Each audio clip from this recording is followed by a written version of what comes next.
வணக்கம். உரையாடல் நிகழ்ச்சிக்கு வரவேற்கிறோம். இன்றைய உரையாடல் நிகழ்ச்சியில 100 சாமி டீம்ல இருக்கக்கூடியவங்க வந்திருக்காங்க. 100 சாமி டீம் அப்படிங்கும்போது இயக்குனர் சசி சார் அண்ட் வந்து அதை நடிச்சிருக்கக்கூடிய சுவாசிகா மேம் வந்திருக்காங்க. அவங்களை வெல்கம் பண்ணலாம். நிறைய சுவாரஸ்யமான விஷயங்கள்லாம் கேட்டு தெரிஞ்சுக்கலாம். வணக்கம். எப்படி இருக்கீங்க ரெண்டு பேருமே? ரெண்டு பேருமே ரொம்ப ஃபேவரட் எனக்கு. தனிப்பட்ட முறையில் உங்களுடைய உழைப்புக்கான அங்கீகாரம் அப்படின்னு கூட சொல்லலாம். இப்போ ரிலீஸுக்கு தயாராக இருக்கக்கூடிய ஒரு 100 சாமி திரைப்படம். சார்கிட்டேருந்தே நான் ஸ்டார்ட் பண்ணிடலாம் அப்படின்னு நினைக்கிறேன். சார், உங்களுடைய முந்தைய படங்கள்லாம் வந்து ஒவ்வொரு திரைப்படமும் ஒவ்வொரு எதிர்பார்ப்புகளை அதில் இருக்கும். அதாவது சமகால மனிதர்கள் சந்திக்கக்கூடிய நிறைய இன்சிடெண்ட்டை பேஸ் பண்ணி அந்த ஸ்டோரி இருக்கும். ஏற்கனவே உங்களுடைய திரைப்படம் பிச்சைக்காரன் வந்து நல்ல ஹிட், பட்டி தொட்டி எங்கும் வந்து ஹிட் அடித்த ஒரு திரைப்படம். அதே மாதிரி இப்போ ஒரு ட்ரூ இன்சிடெண்ட்டை பேஸ் பண்ணி தான் 100 சாமி எடுத்திருக்கீங்க. அந்த பிச் எங்கே ஸ்டார்ட் ஆச்சு சார்? உங்கள் சேனல் மாதிரி ஒரு சேனலில் ஒரு டாக் ஷோ பார்த்துட்டு இருந்தப்போ அதில் வந்து கெஸ்ட்டாக வந்திருந்தவங்க பேசின கதை வந்து அவங்களோட லைஃப் ஸ்டோரியை சொன்னது வந்து எனக்கு ரொம்ப டச் பண்ணிச்சு. அதுக்குள்ளே ஒரு சினிமா இருக்கிறது ஃபீல் பண்ணேன்.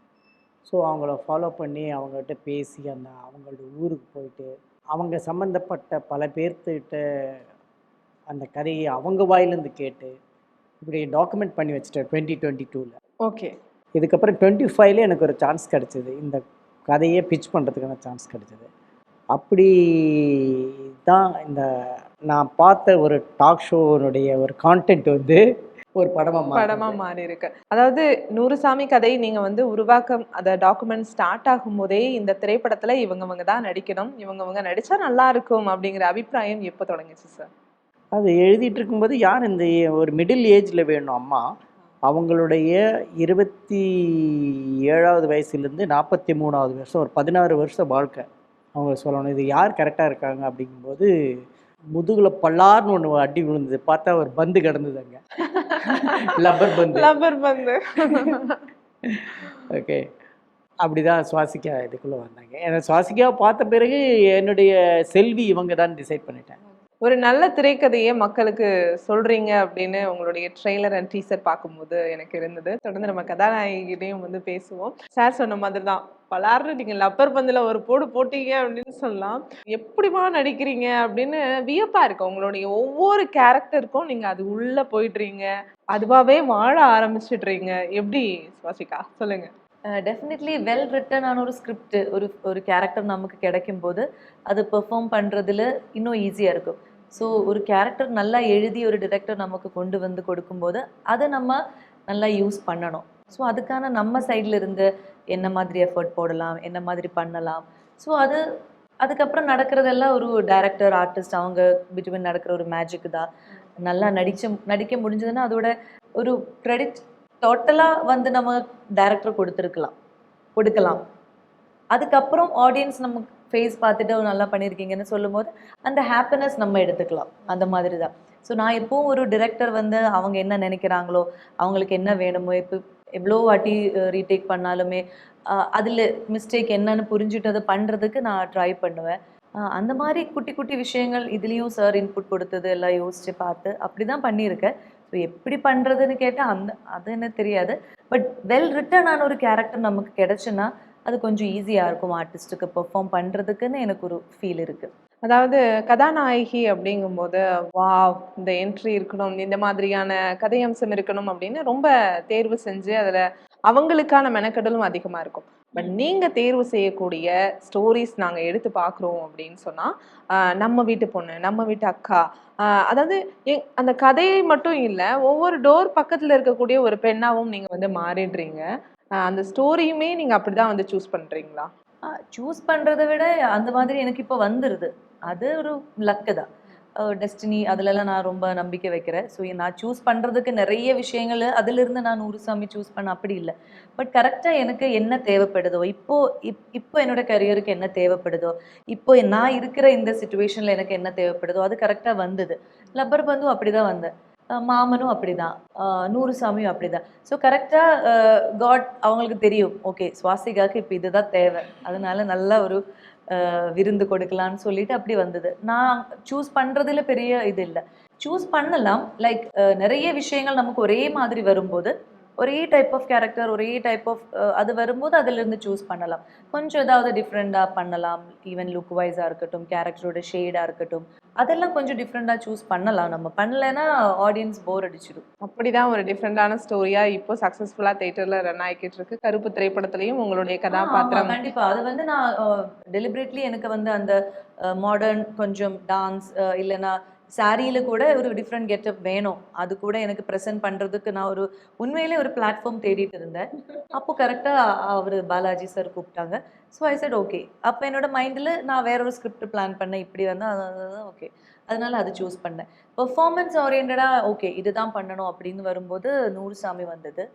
ஸோ எல்லாமே அது ஒரு லக் ஃபேக்டர் கூட இருக்கு. நான் டேலண்ட் இல்லைன்னா ஹார்ட் ஒர்க் அது எல்லாம் இருந்தாலும் நமக்கு ஒரு லக், ஒரு time, right place, right time, right person எல்லாம் வரும்போது அது நடக்கும். தமிழ் மக்கள் எப்படி இருக்கு உங்களுக்கு அந்த ரிசீவிங் அந்த ஓ சூப்பர் ஷவரிங்? சூப்பர். அது வந்து பயங்கரமான ஒரு பாசம். இவ்வளோ கம்மியான மூவிஸ்ல அந்த பாசம் கிடைக்கும்னு நான் எதிர்பார்க்கல. பட் எங்க போனாலும் ஆடியன்ஸுக்கு வந்து அந்த பாசம் இருக்கு. ஸோ நான் இப்போ எல்லா இன்டர்வியூல சொல்லுவேன், என்னோட இப்போ ஆக்சிஜன் அப்படின்னு என்னன்னா தமிழ் ஆடியன்ஸோட லவ் தான், தமிழ் மூவிஸ் தான். அதுதான் இப்போ என்ன நம்ம நெக்ஸ்ட் டே ஒர்க் போகணும் அந்த மாதிரி ஆசையெல்லாம் வருது. எல்லாமே அவங்க கொடுக்குற அந்த அன்பு, அதில் நமக்கு வர ரெஸ்பான்சிபிலிட்டி அப்படிதான்.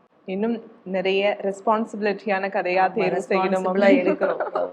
சசி சார், அதாவது இந்த ஸ்டோரி வந்து நீங்க விஜய் ஆண்டனி சார் கிட்ட வந்து நரேட் பண்ணும்போது சாரோட ரியாக்ஷன் என்னவா இருந்துச்சு? சொல்லி முடித்த உடனே சைலண்டாக பார்த்துக்கிட்டே இருந்தார். எப்படி சார் சொல்லாமலையிலேருந்து இப்படியே கதை பண்ணிட்டு இருக்கீங்க நீங்கள் அப்படின்னு தான் கேட்டேன். அதை விடுங்க, நீங்கள் பண்ணுறீங்களா இல்லையா அதை சொல்லுங்கள் அப்படின்னு கேட்டேன். டெஃபினட்டாக பண்ணுறேன் சார். இது நான் இதில் வந்து சுவாசிக்க அளவுக்கு எனக்கு ஸ்பேஸ் இல்லைன்னு தெரியும், எனக்கு தெரியுது. எனக்கு பிச்சைக்காரன் அளவுக்கு நான் இந்த படத்தில் ரெகுலர் கண்டினியூஸாக வர முடியாது என்னால். ஆனாலுமே இந்த படம் I want to do this sir and I want to make this sir அப்படின்னாரு அவர். அதுக்கப்புறம் நான் ப்ரொடியூஸ் பண்ணுறேன்னு சொன்னது வந்து எனக்கு பயங்கர ஷாக்கிங்காக இருந்துச்சு. நான் ஆக்சுவலி வேற ஒரு ப்ரொடியூசர் மைண்டில் வச்சுட்டு தான் நான் போகிறேன், நான் கதையை போகிறேன். பட் நானே ப்ரொடியூஸ் பண்ணுறேன் சார். அவர் வந்து ப்ரொடியூசராகவும் இருக்கிறாரு, படத்துக்கு பக்க பலமாகவும் இருக்கிறாரு. அவருடைய முந்தைய படங்களா இருக்கட்டும் எல்லாமே வந்து ஒரு பக்க பலமா வந்து அவர் இருந்துட்டு இருக்கிறாரு. பொதுவா அவர் எப்படி சார்? ரொம்ப ஹம்பிள் அண்ட் ஜெனரஸ் மைண்டட். ரொம்ப ஹம்பிளாக இருப்பார். இப்பயும் நான் எப்போ போனாலும் சரி, நான் எப்படி அவர் ஆஸ்கார் ஃபிலிம்ஸ் ஆஃபீஸ்க்குள்ளே வரும்போது ஒரு சின்ன ஒரு பயத்தோடு வந்து அவருடைய கேசட் அவருடைய டெமோ சிடி கொடுத்தாரு. அப்போ வந்தப்போ எப்படி இருந்தாரோ அதே மாதிரி தான் போயிருக்காரு. நான் எப்போ அவர் வீட்டுக்கு போனாலும் வெளியே வந்து நான் கார் வரைக்கும் வந்து நான் வழி அனுப்பிட்டு தான் பாரு இப்போ போனாலுமே. ஸோ அந்த ஹம்பிள்னஸ் தான் வந்து அவருடைய கிரேட்னஸ். அவருமே வந்து அவருடைய படங்கள் எல்லாமே வந்து ஒரு நல்ல மெசேஜ் மக்களுக்கு கொடுக்கணும் அப்படிங்கிறதுல ஒரு தீர்க்கமான ஒரு மியூசிக் டைரக்டராகவும் சரி, நடிக்கக்கூடிய திரைப்படங்களையும் வந்து அந்த மாதிரி தான் கொடுத்துட்டு இருக்காங்க. பட் இதுல இன்னும் நிறைய கதாபாத்திரங்கள் இருக்காங்க. லிஜோமோல் இருக்காங்க. அவங்கெல்லாம் எப்படி சார் சூஸ் பண்ணி கொண்டு வந்தீங்க? அவங்களும் வந்து பர்டிகுலரா ட்ரெய்லர்ல பார்க்கும்போது ஒரு சின்ன சீக்வென்ஸ்ல தான் இருக்காங்க. அதை அக்செப்ட் பண்ணி வரணும் இல்லையா? அவங்க ஆக்சுவலி ஒரு கேமியா ரோல் தான் பண்ணுறாங்க. அதுக்கு அவங்க ஒரு அந்த மாதிரி ஒரு ஃபேஸ் வேணும் எனக்கு. ஒரு மாதிரி டிவைன் லுக்கில் ஒரு ஃபேஸ் வேணும். அது அவங்க இது பாருமா, எனக்கு நீ நிறையா இதில் வரமாட்டேன் நீ அப்படின்னு சொன்னோட சார் அதெல்லாம் ஒன்றும் இல்லை சார், எப்போ வரணும்னு சொல்லுங்கள் அப்படின்னு சொல்லி வந்து நடித்து கொடுத்துட்டு போனாங்க. இத்தனைக்கும் அவங்க வந்து இது மலையாளத்தில் வந்து ரொம்ப லீட் ஆர்டிஸ்டாகவே நிறைய படம் பண்ணிகிட்ருக்காங்க. ஸோ அந்த இடத்துல வந்து நான் கேட்டேங்கிற ஒரே காரணத்துக்கு வந்து பண்ணது பெரிய விஷயம். உங்களுக்கு எப்படி இருந்தது ஆன் செட்? வந்து விஜய் ஆண்டனி சார், அப்புறம் வந்து பசங்களா 2 பேர் இருக்காங்க, எல்லாருமே வந்து சுட்டித்தனம் பண்ணக்கூடியவங்க அப்படின்னு சொல்லலாம். ஆன் செட் அஜய் எல்லாம் கொஞ்சம் சீரியஸா தான் இருப்பாங்க. சுட்டித்தனம் பண்றதெல்லாம் சக்தி தான். பட் சக்தி வந்து நான் அஜய் எல்லாம் சக்தி பக்கம் போக மாட்டேன். போனா நம்ம சிரிச்சு ரொம்ப ஜாலியா இருப்போம். அதனால நாங்க எல்லாம் குட் மார்னிங் சக்தி அப்படின்னு சொல்லிட்டு அப்படியே அவங்க கான்வர்சேஷன்ல இருந்து விலகி விலகி இருப்போம். ஒன்றும் இல்லை, சும்மா நம்ம ஒரு ஜோன்ல இருக்கோம், சரி அதிலே இருக்கலாம் அப்படின்னு. பிகாஸ் எனக்கு என்ன, நான் ரொம்ப அப்படி ஸ்விட்ச் போட்ட மாதிரி சேஞ்ச் பண்ண முடியாது. அவ்வளோ எக்ஸ்பீரியன்ஸ்ட் இல்லை நம்ம எல்லாம். ஸோ அதனால கொஞ்சம் அந்த சைலன்ஸ், அந்த ஒரு ஜோன் என்ன இதுன்னு பார்த்து அங்கே இருக்கிற மாதிரி. இப்போ சும்மா நார்மலான ரொம்ப சிரிச்சு டான்ஸ் ஆடுற மாதிரி சீனெல்லாம் இருந்தால் அதுக்கு ஏற்ற மாதிரி போகலாம். ஸோ அப்படி செட்டில் வந்து எல்லாருமே இந்த மூவிக்காக நம்ம என்ன வேணாலும் பண்ணலாம் அந்த ஒரு மைண்ட் செட்டில் தான் நடிச்சுட்டு இருந்தவங்களான எங்கள் டிஓபி, அப்புறம் ஆர்ட் டைரக்டர் எல்லாருமே அசிஸ்டன்ட் டைரக்டர்ஸ் எல்லாருமே இந்த மூவி நல்லா வர்றதுக்காக நம்ம எவ்வளோ கஷ்டப்படுனாலும் கஷ்டப்படலாம். ஸோ அந்த ஒரு ஈக்குவலான ஒரு மைண்ட் செட் எல்லாருக்கும் இருந்ததுனால எங்களுக்கு செட்லேயும் அது ஒரு ஹெல்ப்ஃபுல்லாக இருந்தது. அப்புறம் நாங்கள் கள்ளக்குறிச்சி போனப்போ அங்கே இருந்த ஊர் மக்கள் எல்லாருமே ரொம்ப சப்போர்ட்டிவாக இருந்தது. ஸோ ஒரு விதத்துலையும் அந்த டிஸ்டர்பன்ஸாக எதுவும் எங்களுக்கு ஃபீல் ஆகலை. ரொம்ப பீஸ்ஃபுல்லாக காமாக பியூட்டிஃபுல்லான ஒரு ஷூட்டிங் எக்ஸ்பீரியன்ஸ். ஒரு 40 டேஸ் கண்டினியூஸாக கள்ளக்குறிச்சியிலிருந்து வந்தோம். ஹாப்பியான ஒரு மூவி, நல்ல ஒரு ப்ராசஸில் உட்கார்ந்துட்டு நம்ம திரும்பி வரும்போது ஒரு ஃபீல் கிடைக்கும்ல, அந்த மாதிரி இருந்தது இந்த செட்டு. ஆக்டரா மக்களுடைய மனசை வந்து பயங்கரமா பிடிச்சிட்டீங்க. இப்போ ஒரு பெரிய பொறுப்பா ஒரு மகா நடிகை அப்படிங்கிற ஒரு பெரிய ஒரு நிகழ்ச்சியில ஜட்ஜா இருக்கணும் அப்படிங்கும்போது ரொம்ப யோசிக்க வேண்டிய விஷயமா நானும் பாக்குறேன். நீங்க எப்படி அதை அக்செப்ட் பண்ணீங்க? யோசிக்கிறது இல்லை, ரொம்ப ஓவர் திங்க். அதுதான் நான் எப்போ சொல்லுவேன். நான் வந்து என்னோட லைஃப்ல நான் வந்து என்ன இப்போ ஒரு ஹீரோயினா பார்க்கறது அந்த மாதிரி தான் நான் பார்த்துட்டு இருக்கேன். ஸோ எனக்கு இப்படி ஒரு ஆஃபர் வந்தப்போ நான் என்ன நினைச்சேன்னா, ஓகே அவங்களுக்குள்ள ஏதோ தாட் வந்திருக்கு, சுவாசிகாவே அந்த சேர்ல கூட்டி வச்சு உட்காரலாமே அப்படின்னு அவங்களுக்கு ஒரு தாட் வந்தது. அதே நம்ம கொஸ்டின் கேட்க வேண்டால, அவங்க என்ன ட்ரஸ்ட் பண்ணாங்க, ஏதோ ஒரு விதத்தில் அவங்களுக்கு நான் ஓகேயா இருக்கு. ஸோ அதை ஓகே, ஸோ நான் வந்துடுறேன். பட் எனக்கு தெரியும் ராதிகா மேம் இருக்காங்க. ஸோ ராதிகா மேம் தான் அவங்கள கைட் பண்ணுவாங்க. As a Guru, as a mentor, எல்லா கண்டஸ்டன்ஸும் அவங்க தான். என்னோட வேலைன்னா அங்கே வந்து அவங்கள சும்மா என்கரேஜ் பண்ணுறது, என்னோட எக்ஸ்பீரியன்ஸ் சொல்கிறது. அப்புறம் நம்ம ஆங்கர்ஸ் இருப்பாங்க, அவங்க கூட டான்ஸு, அந்த மாதிரி என்டர்டெயின்மெண்ட் ஃபேக்டர்ஸ் நிறைய இருக்குது. ஒரு ரியாலிட்டி ஷோனா அது இருக்கணும். ஸோ அந்த மாதிரி விஷயங்களுக்கு மேபி அவங்க என்ன யோசிச்சிருப்பாங்களா? பிகாஸ் நம்ம எப்போ எல்லா எபிசோட்லும் ராதிகா மேம் கூட்டி ஒரு டப்பாங்குத்து சாங் போட வச்சு ஆட முடியாது. பட் என்ன கூப்பிட்டா நான் போய் ஆடிடுவேன். ஸோ அதெல்லாம் இருக்கும்போது அப்போ நான் நிறையெல்லாம் யோசிக்கலை. நீங்கள் சொன்ன மாதிரி அது யோசிக்கும் போது டென்ஷன் வந்துடும். ஐயோ நான் போய் அங்கே என்ன ஜட்ஜ் பண்ணுறது அப்படின்னு. பட் நான் யோசிக்கலை.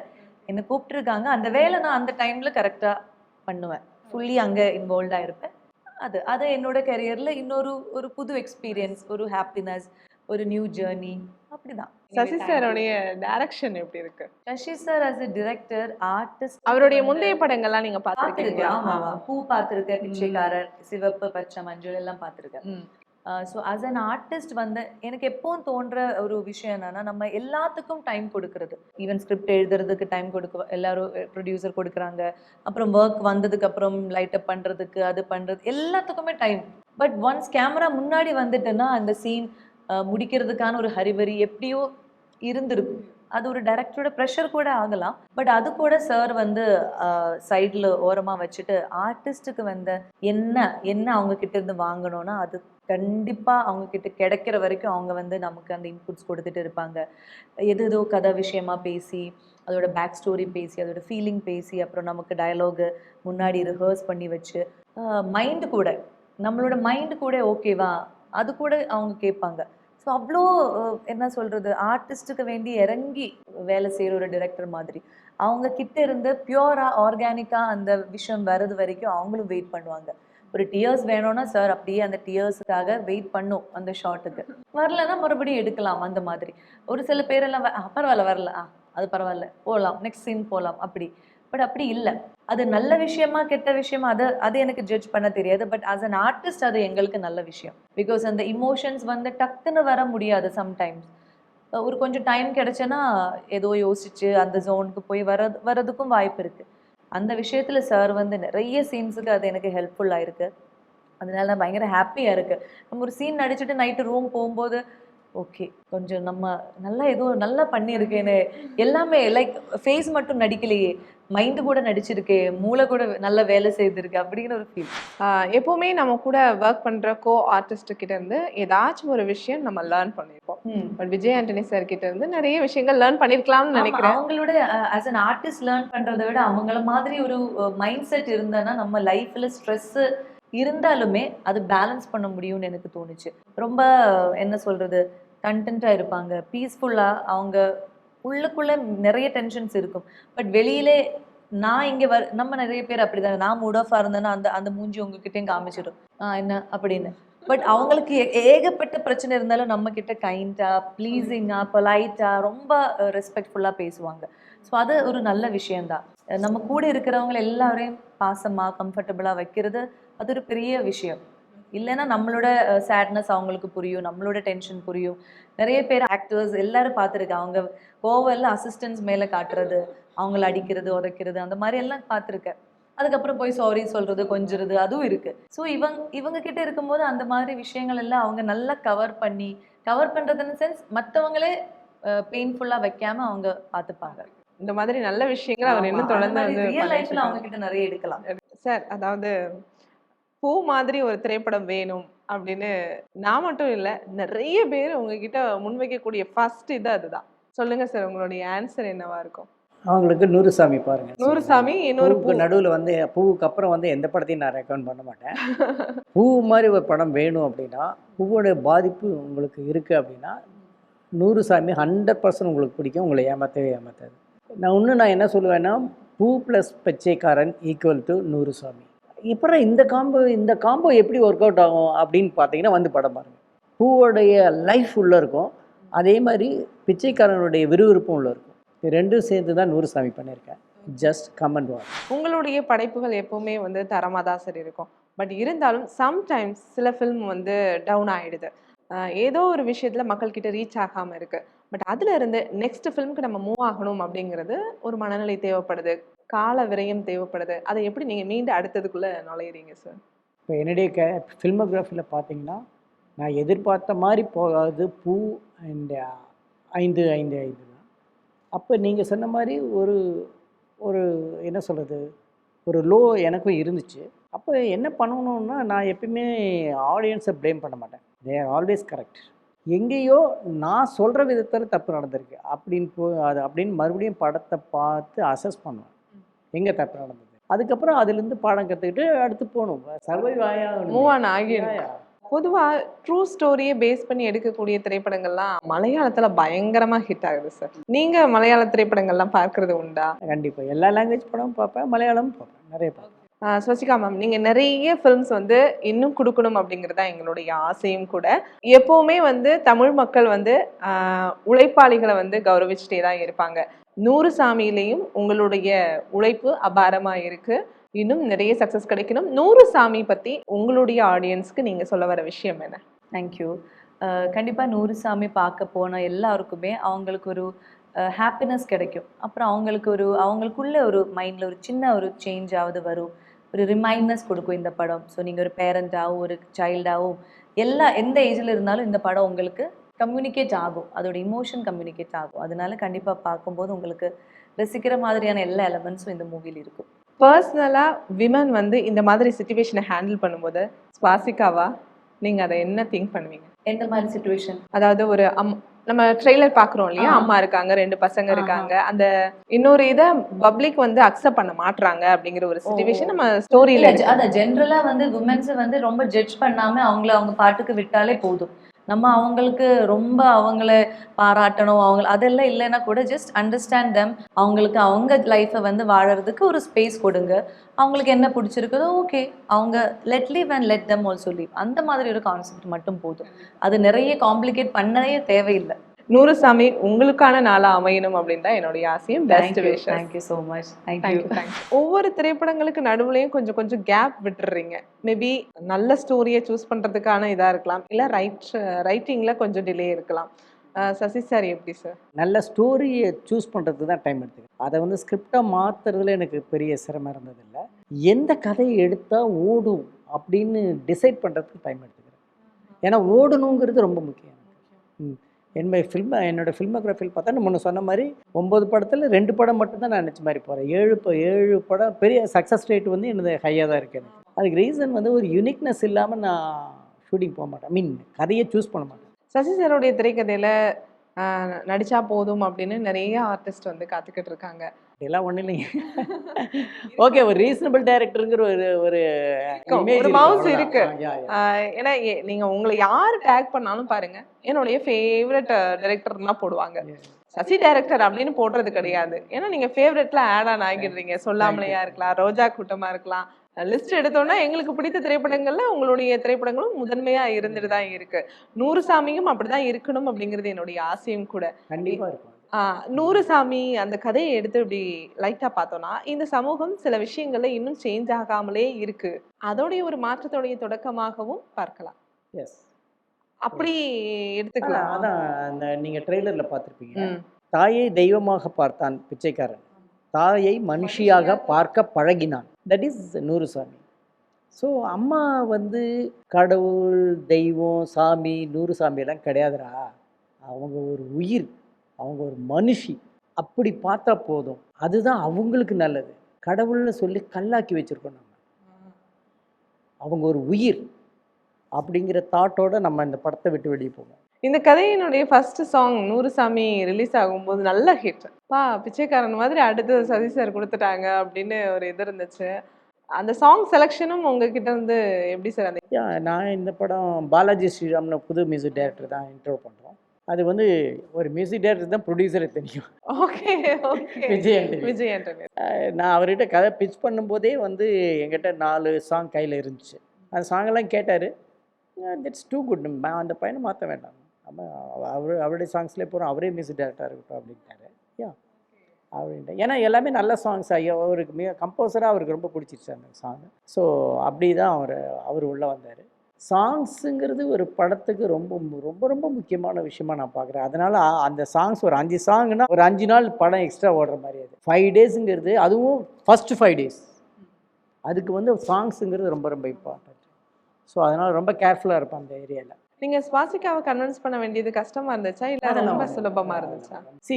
ஒரு கதை வந்து அவங்கள சுற்றி ரிவால்வ் ஆகுது அப்படிங்கிறது எவ்வளோ பெரிய இது, அவங்களுக்கு பெரிய சான்ஸ் இல்லை. அதனால கண்டிப்பா அவங்களை சுத்தி மட்டும்தான் அந்த டிராவலிங்கே மூவ் ஆகுது. அப்படிங்கும்போது அஜய் தேவகன் விஜய் ஆண்டனி சார்னுடைய ரிலேஷன், அவருடைய முந்தைய படத்துலயும் அவரை லீடா தான் வச்சு விஜய் ஆண்டனி சார் வந்து கொண்டு போயிருந்தாரு.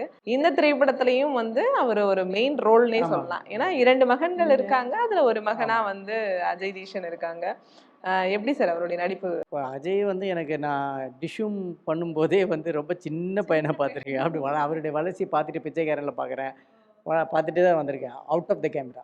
இப்போ இந்த படத்துக்கு நான் வந்து ஃபஸ்ட்டு அஜயை புக் பண்ணுறதுக்கு தான் நான் அவர்கிட்ட கதை சொல்ல போனேன். அவருக்கு கதை பிடிச்சி போய் நேராக மாமாட்ட போய் சொல்லிட்டாரு, இது மாதிரி ஒரு முக்கியமான ரோல் இருக்குது, ரொம்ப ரொம்ப நல்ல ரோலு, நீங்கள் அது கேளுங்க அப்படின்னு. அவர் கூப்பிட்டு கதை கேட்குறாரு. விஜய் நான் சொன்னேன், விஜய் உங்களுக்கான ஸ்பேஸ் இதில் இல்லை, பார்த்துக்கோங்க அப்படின்னா. இல்லை பரவாயில்ல நீங்கள் சொல்லுங்கள் அப்படின்னா. சொன்ன உடனே நான் கண்டிப்பாக அது பண்ணணும் அப்படின்னாரு முன்ன சொன்ன மாதிரி.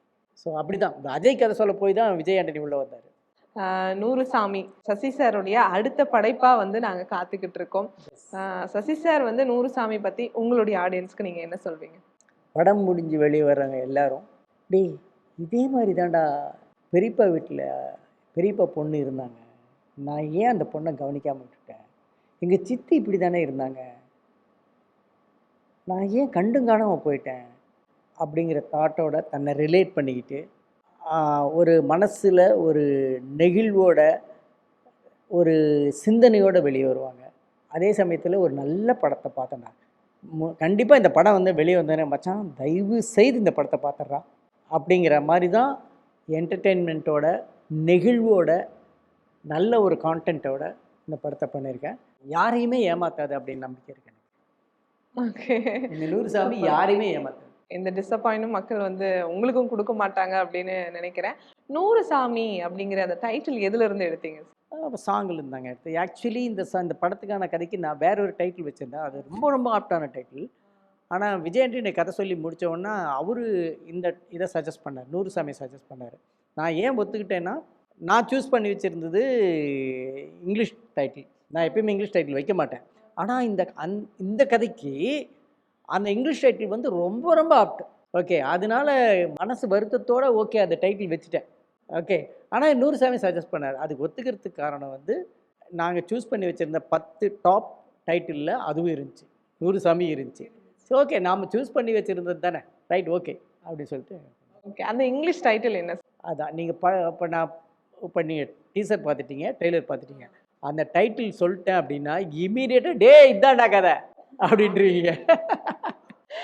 அதை ரிவீல் பண்ணுற மாதிரி இருக்கும் இந்த டைட்டில். அதனால் இப்போ சொல்ல முடியாது. நீங்கள் எங்கிட்ட நம்பர் வாங்கியிருக்கீங்க,